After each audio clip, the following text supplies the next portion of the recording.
Welcome to my channel classes by Sunita ma'am. सभी बच्चों का हिंदी की क्लास में स्वागत है। बच्चों, आज हम इस वीडियो में पढ़ेंगे कक्षा 12 का महर्षि दयानंद पाठ का अनुवाद।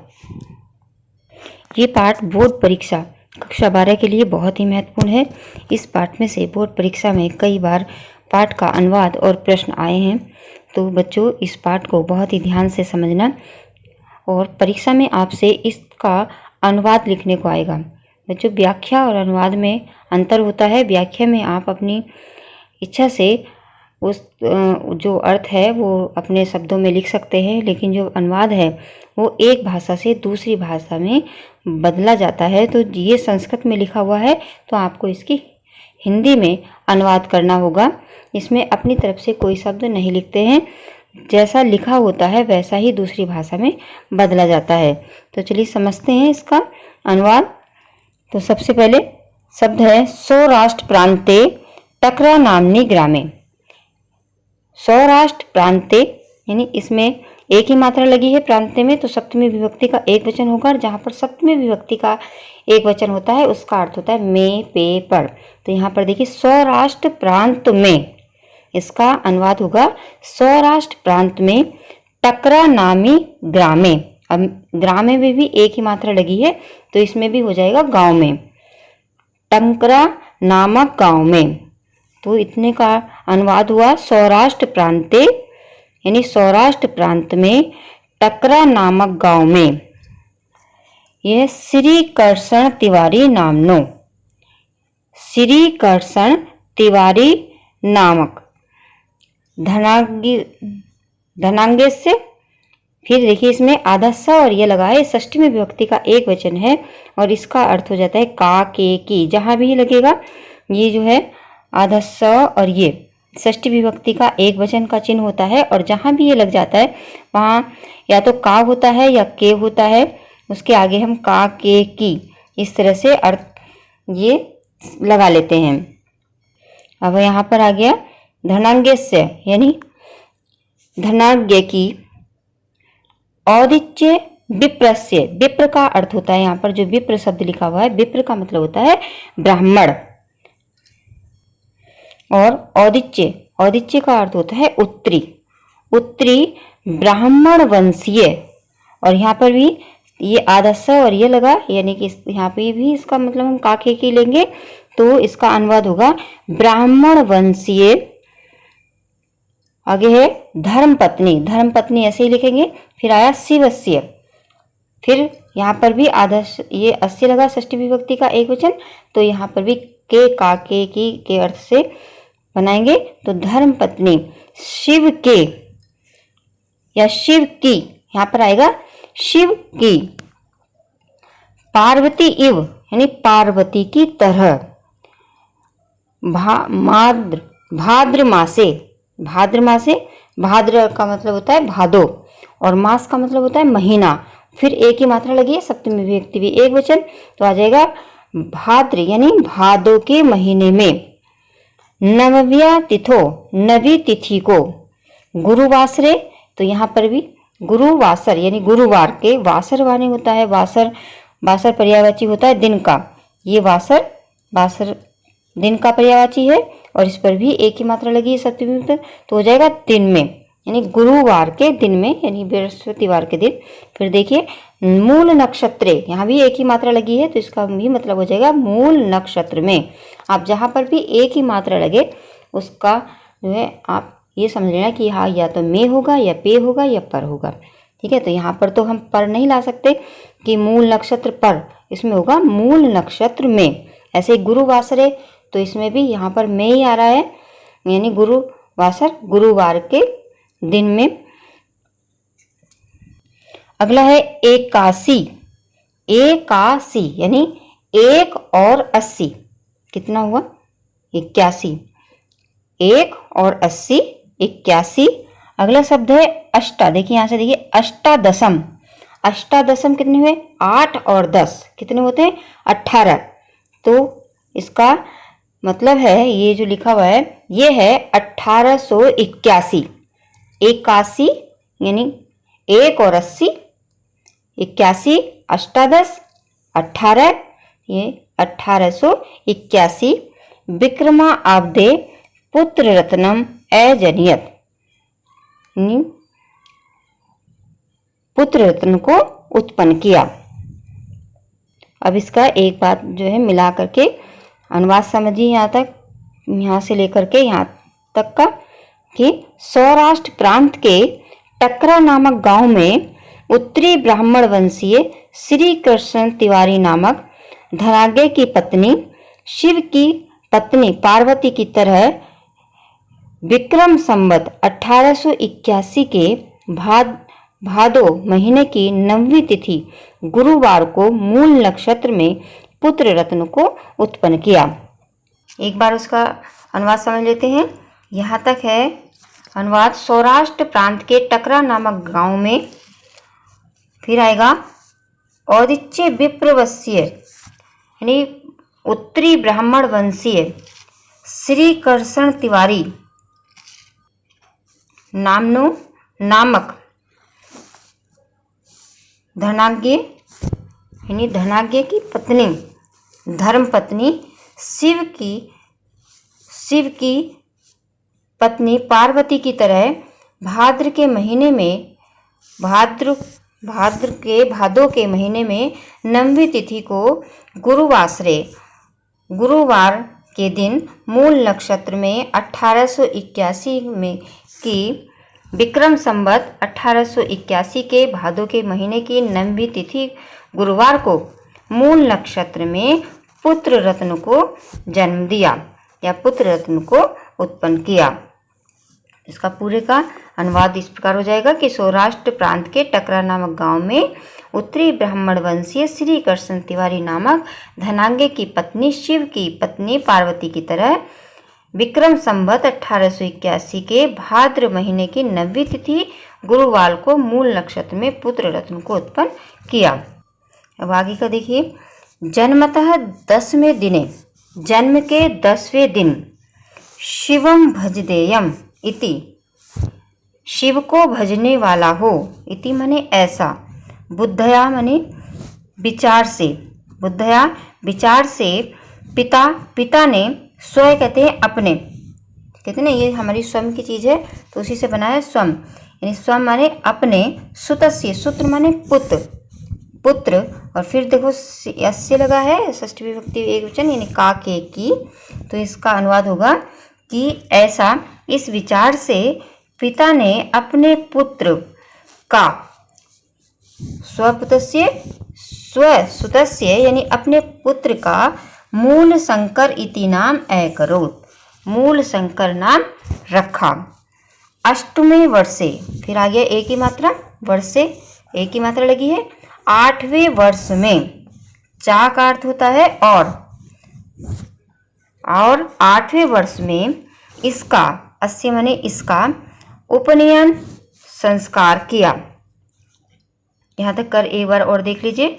यह होगा जन्म के 10वें दिन यह शिव को भजने वाला हो, ऐसा विचार से पिता ने अपने पुत्र का नाम मूल शंकर रखा और 8वें वर्ष में इनका उपनयन संस्कार किया। आगे है त्रयोदश वर्ष, त्रयो माने 13, त्रय कहते हैं 3 और 10, तो 10 और 3 कितने हो गए 13 वर्षम, 13 वर्ष की प्राप्तवते अस्मे, 13 वर्ष की अवस्था में होने पर मूल शंकराय पिता शिवरात्रि व्रत आचरितुम अकथ्यत, 13 वर्ष की अवस्था होने पर मूल शंकर को पिता ने शिवरात्रि का व्रत करने के लिए कहा। पितु आज्ञा अनुसार, पिता की आज्ञा के अनुसार मूल शंकर ने व्रत का सर्व अपि व्रत विधानम अकरोत्, सब प्रकार से व्रत का विधान किया। ये जो महर्षि दयानंद थे जब ये पैदा हुए तो ये मूल शंकर में पैदा हुए थे, तो इन्होंने कहा कि ये जो बच्चा है वो शिव को पूजने वाला हो, शिव की आराधना करने वाला हो, इसी से इनका नाम इन्होंने मूल शंकर रख दिया और 8वें वर्ष में इनका उपनयन संस्कार भी कर दिया। लेकिन जब 13 वर्ष के हुए तब इन्होंने इनसे मूल शंकर से शिवरात्रि का व्रत करने के लिए कहा और तब इन्होंने पिता की आज्ञा के अनुसार जितने भी व्रत के विधान होते हैं, यानी जो भी व्रत का नियम कायदे होते हैं, उनसे इन्होंने शिवरात्रि का व्रत भी किया। जब वो बच्चों जिस रात इन्होंने व्रत किया तो जो शिवालय होता है जहाँ पर शिव जी की मूर्ति रखी होती है, वहाँ पर जो है सब लोग सो गए और ये जाग रहे थे।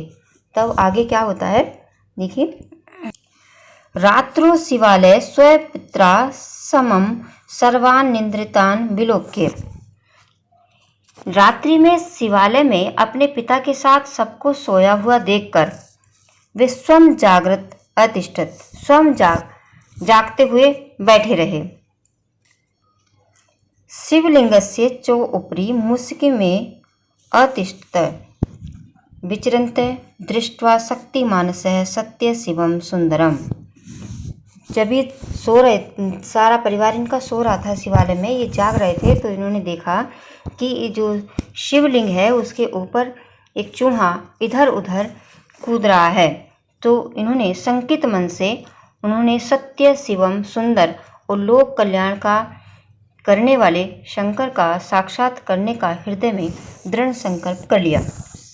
देखिए यहाँ पर लोक संकरम साक्षात्कुम हृदय निश्चितवान, यानी जब ये सो रहे थे तब इन्होंने देखा कि शिवलिंग पर एक चूहा इधर उधर कूद रहा है।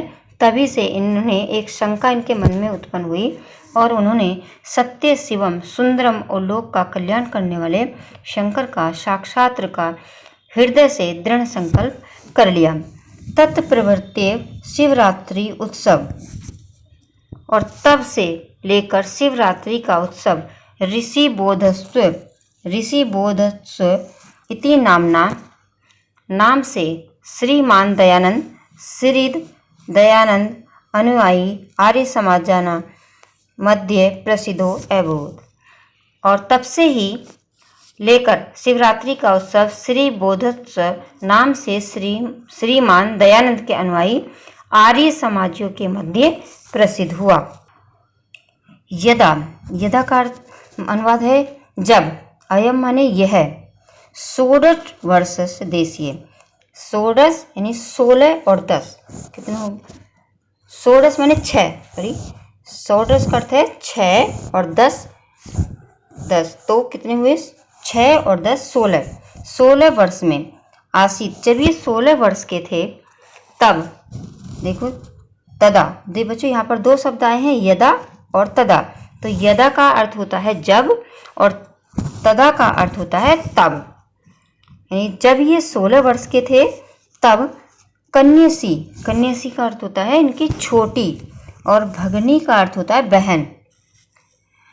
बिचु कया का अर्थ है कि हैजे की वजह से पंचवत्तु गता, यानी कि इसकी जो छोटी बहन थी वो उनको हैजा हो गया और वो जो है मृत्यु को प्राप्त हो गई। यानी जब ये 16 वर्ष के थे तब इनकी छोटी बहन हैजे की बीमारी से पंचतत्व में विलीन हो गई, अर्थात उनकी मृत्यु हो गई।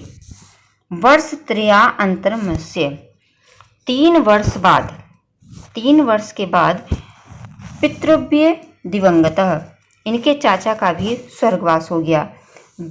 दियोर्नयो मृत्यु दृष्ट्वा आसीद मनसी, इन दोनों की मृत्यु को देखकर इनके मन में कथम वायम लोकः मुक्ति भयात मुक्ति स्यादि चिंतियत।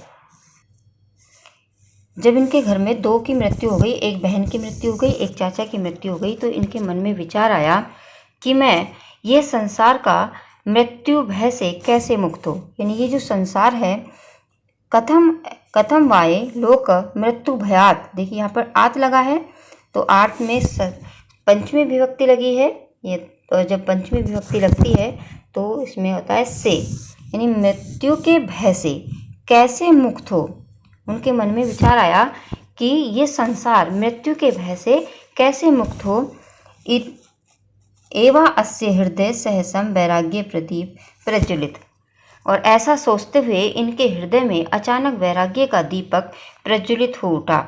और एक अस्मिन माने एक दिन सूर्यास्त दिवसे अस्ते, दिवसे का अर्थ है दिन के अंत में या होने पर मूल शंकर गृहम त्यजत, यानी मूल शंकर ने घर को त्याग दिया। सप्तदश वर्षाणि यावत् अमृत प्राप्तुपाय चिंतयत मूल शंकर ग्रामाद ग्राम नगराद नगरम वनाद वनम पर्वतात् पर्वतम भ्रमतम परम नाविंदात तृप्तिम। इस प्रकार 17 वर्ष तक अमरता प्राप्ति का उपाय सोचते हुए मूल शंकर एक गांव से दूसरे गांव, एक शहर से दूसरे शहर, एक वन से दूसरे वन, एक पर्वत से दूसरे पर्वत पर घूमते रहे, किंतु अधिक संतोष नहीं पा सके। अनेकभ्य विधव्य व्याकरण वेदांतरादीनि शास्त्राणि योग विद्याश्च अशिक्षत। इसका अनुवाद है कि अनेक विद्वानों से व्याकरण, वेदांत आदि शास्त्रों और योग विद्या को सीखा।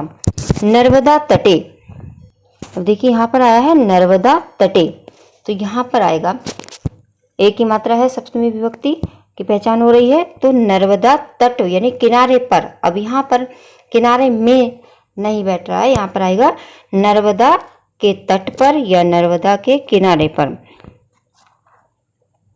पूर्णानंद सरस्वती नामने सन्यासीन सकास्तात् संन्यास गृहीतवान् दयानंद सरस्वती इति नाम च अंकित कृतवान्। यहाँ पर नर्मदा तट पर पूर्णानंद सरस्वती नामक सन्यासी से संन्यास ग्रहण कर दयानंद सरस्वती नाम धारण किया।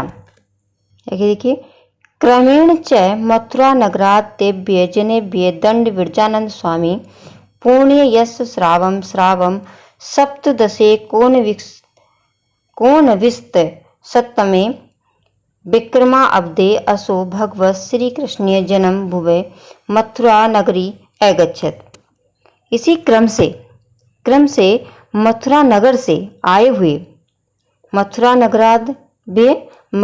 नगर से आए हुए व्यक्ति से जनेभ्य, यहाँ पर जनेभ्य यानी लोगों या व्यक्तियों से दंडी विरजानंद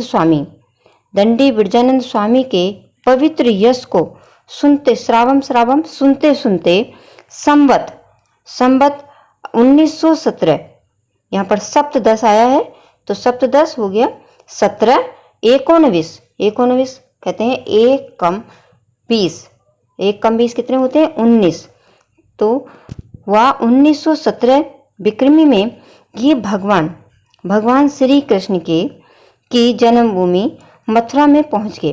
वहाँ तत्र माने वहाँ गुरु कल्प वृक्ष देव वेदांग प्रवीण विलोचमपि आगम आलोचनम साधु स्वभाव गुरु बिरजानंद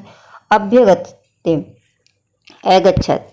इसका अनुवाद है कि यहाँ पर वहाँ गौरवशाली कल्प वृक्ष के सदृश शिष्य की ज्ञान प्राप्ति की कामना को पूर्ण करने वाले, वेदांग में निष्णात, नेत्रहीन होते हुए भी शास्त्र रूपी नेत्रों वाले, साधु स्वभाव वाले गुरु बिरजानंद के पास उपस्थित हुए। भक्त्या प्रणम्य च विद्या अधीन से औत्सुक्यम निवेदित, और वहाँ पर इन्होंने गुरु बिरजानंद के पास उपस्थित हो और भक्ति पूर्वक प्रणाम कर विद्या अध्ययन की उत्सुकता प्रकट की। गुरु बिरजानंदो अपि कुशाग्र बुद्धि इव दयानंदम 3 वर्षाणि यावत् पाणिनि अष्टाध्यायी अन्यानि च शास्त्राणि अध्यापमास। गुरु बिरजानंद ने भी, अपि का अर्थ होता है भी, यहाँ पर जो है अपि, तो गुरु बिरजानंदो अपि, गुरु बिरजानंद ने भी कुशाग्र बुद्धि यानी कुशाग्र बुद्धि वाले, बहुत ही होशियार बुद्धि वाले दयानंद को त्रिणी का अर्थ है 3 वर्षाणी 3 वर्ष तक पाणिनि की अष्टाध्यायी तथा अन्य शास्त्रों का अध्ययन कराया। समाप्त विद्या यानी विद्या समाप्त करके दयानंद परमया श्रद्धा गुरुम अवदत भगवन।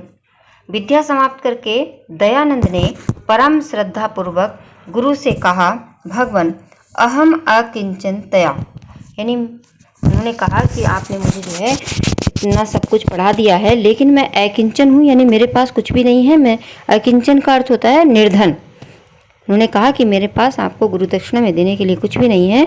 तो कहते हैं अपने गुरु से श्रद्धा पूर्वक गुरु से उन्होंने कहा, भगवान निर्धन होने के कारण मैं तन और मन के साथ केवल लौंग का एक जोड़ा लाया हूँ। तनु मनोभ्या सम केवल लवंग जातमेव। अपने गुरु से कहा, तनु मनोभ्याम सम केवल लवंग जातमेव, यानी हे भगवान मैं निर्धन होने के कारण तन और मन के साथ केवल एक लौंग का जोड़ा लाया हूँ।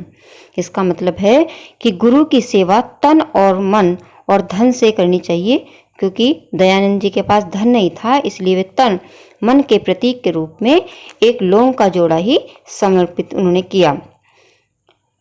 अनुगृह्णातु भवान अंगीकृत्य मदयामिवाम गुरु दक्षिणाम।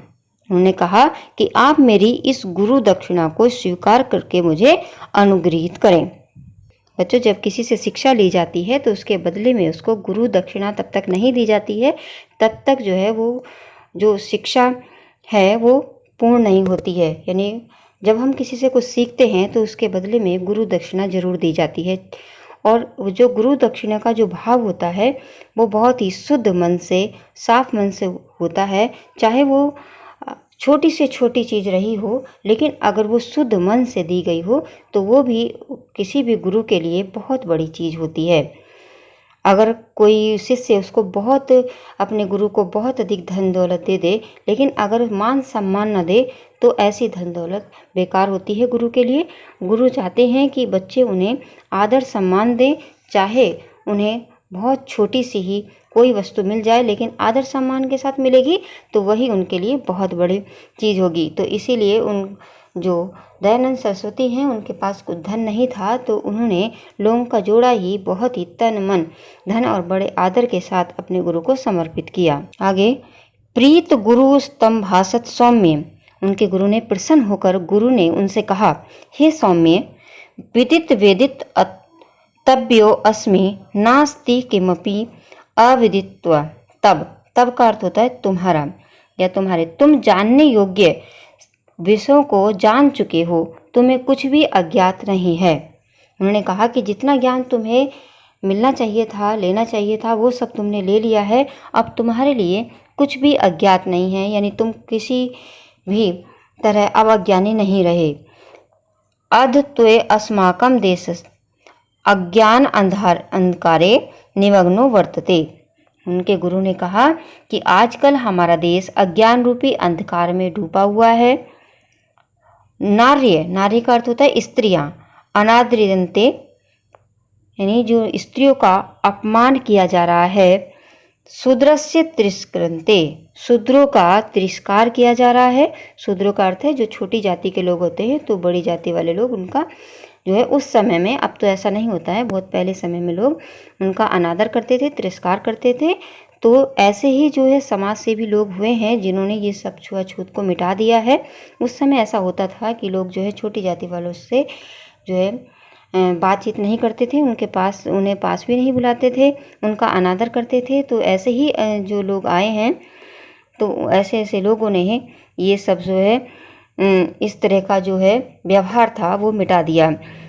तो उनके गुरु ने कहा कि शूद्रों का तिरस्कार हो रहा है और अज्ञानिन पांडित्यस्य पूज्यन्ते, और क्या हो रहा है, अज्ञानियों और पाखंडियों की पूजा हो रही है। आगे उनके गुरु कहते हैं, वेद सूर्योदयम अंतरा अंधकार अज्ञान अंधारम न गमिष्यति। उनके गुरु ने कहा कि वेद रूपी सूर्योदय के बिना अज्ञान रूपी अंधकार दूर नहीं होगा। स्वस्ते उन्मय पतिताम समृद्धतर स्त्री जाति खंड पाखंडम इति में अभिलाषय इयं च मे गुरु दक्षिणा। उनके गुरु ने कहा कि वेद रूपी सूर्योदय के बिना अज्ञान रूपी अंधकार दूर नहीं होगा। तुम्हारा कल्याण हो, पतितों का उत्थान यानी उन्नति करो। पतितों का मतलब जो लोग गरीब हैं उनको ऊपर उठाओ, उनका उद्धार करो, और स्त्री जाति का उद्धार करो, पाखंड का खंडन करो। यही हमारी इच्छा है और यही मेरी गुरु दक्षिणा है।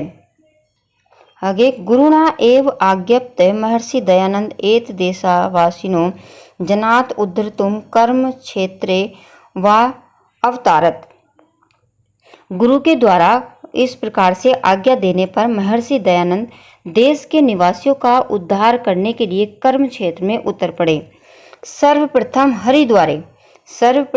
हरिद्वार में कुंभ पर्वणि भागीरथी तटे पाखंडिना खंडिनी पात का स्थाप्यत। उन्होंने सबसे पहले हरिद्वार के कुंभ पर्व पर गंगा नदी के किनारे पाखंड खंडनी पताका को स्थापित किया। ततश्च हिमद्री गत्वा त्रीणि वर्षाणि तप अतप्यत, और वहां से हिमालय पर जाकर 3 वर्षों तक तपस्या की। तदंतर में प्रतिपादितवान, और इसके बाद इन्होंने प्रतिपादित किया कि ऋग्वेद सामवेद अथर्वाणो वेदा नित्या ईश्वर कर्तु काश्चे। उन्होंने प्रतिपादित किया कि ऋग्वेद, यजुर्वेद, सामवेद और यथर्वेद शाश्वत हैं। ब्राह्मण वैश्य शूद्राणाम गुरु कर्म स्वभावे विभागे न तो जन्मा चत्वार। उन्होंने बताया कि ब्राह्मण, क्षत्रिय, वैश्य और शूद्रों का विभाजन गुण, कर्म और स्वभाव के अनुसार किया जाता है, जन्म के आधार पर नहीं। चत्वार एव आश्रम ईश्वर एक एव ब्रह्मा पितृ देवातिथि बलि वैश्व देवा पंच महायज्ञ नित्य करेण्या। उन्होंने बताया कि जन्म के आधार पर नहीं किसी को कह सकते, बल्कि कर्म के आधार पर ही जातियों को बांटना चाहिए। आश्रम 4 हैं, ईश्वर एक ही है। ब्रह्म यज्ञ, पितृयज्ञ, देव यज्ञ, अतिथि यज्ञ और बलि विश्वदेव यज्ञ, इन 5 यज्ञों को नित्य करना चाहिए। स्त्री शुद्धो वेद नादिताम, स्त्री और शूद्रों को वेद पढ़ने का अधिकार नहीं है। अस्य वाक्यस्य अस्तारता प्रतिपादित सर्वेषां वेदा अध्ययन अधिकार व्यवस्थापित। यानी ये जो वाक्य था पहले जमाने से चला आ रहा था कि स्त्रियों को और शूद्रों को वेदों को पढ़ने का अधिकार नहीं है, इस वाक्य का उन्होंने असारता प्रतिपादित की, यानी इस वाक्य का उन्होंने खंडन किया और सभी के लिए वेद अध्ययन के अधिकार की व्यवस्था की। वो जो पहले पुराने ज़माने में जो स्त्रियां होती थी, जो महिलाएं होती थी, तो उनको वेद पढ़ने का अधिकार नहीं था, और वेद पढ़ने का अधिकार जो छोटी जाति के लोग होते थे उनको भी नहीं था। तो जो है ये दयानंद सरस्वती जी ने इस वाक्य को भी निराधार बताया, और उन्होंने कहा कि वेदों का अध्ययन स्त्री और शूद्रों को समान रूप से होना चाहिए, और इसके लिए उन्होंने वेद अध्ययन की व्यवस्था भी की। इस प्रकार एवं में पाखंडो मूलनाय वैदिक धर्म संस्थापय च सर्वस्त्र भ्रमर्ति इसमें, और इसीलिए इस प्रकार उन्होंने पाखंड का नाश करने के लिए वैदिक धर्म की स्थापना के लिए सभी जगह भ्रमण किया। एव आर्य ज्ञान महादीपो देवो दयानंद या जीवनम देश जातीय उद्धाराय प्रवर्तमान तदर्थ स्व जीवनम अपि दत्तवान मुक्ति चा अध्ययन गच्छत एव मस्य महर्षि जीवनम नून मनु करणीय अस्ति। इसका मतलब है बच्चों, इस प्रकार आर्य ज्ञान के महादीपक देव दयानंद जीवन भर देश तथा जाति के उद्धार के लिए प्रयत्न करते रहे। उन्होंने इसके लिए अपने जीवन को भी दे दिया तथा मोक्ष को प्राप्त किया। इस प्रकार इस महर्षि का जीवन निश्चय ही अनुकरणीय है। तो बच्चों, आज इस वीडियो में हमने महर्षि दयानंद पाठ का अनुवाद सीखा। मुझे आशा है कि आप सबको इसका अनुवाद अच्छी तरह से समझ में आ गया होगा, और अगली वीडियो में हम करेंगे महर्षि दयानंद सरस्वती जी के इस पाठ के प्रश्नों के उत्तर किस प्रकार से सरलता से लिखे जाते हैं। तो अगर इस वीडियो में आपने इस पाठ को अच्छी तरह से पढ़ा, जाना और इस वीडियो को पूरा देखा तो आपको इसका अनुवाद अच्छी तरह से समझ में आ जाएगा। और आ जाए तो बच्चों वीडियो को लाइक करना और दूसरे बच्चों के साथ शेयर करना बिल्कुल भी ना भूलना। और जिन बच्चों ने चैनल को सब्सक्राइब नहीं किया है तो वो चैनल को सब्सक्राइब कर लें और जो घंटी होती है उसको भी प्रेस करें, ताकि अगली वीडियो का नोटिफिकेशन आपके पास जल्दी से पहुंच जाए। धन्यवाद।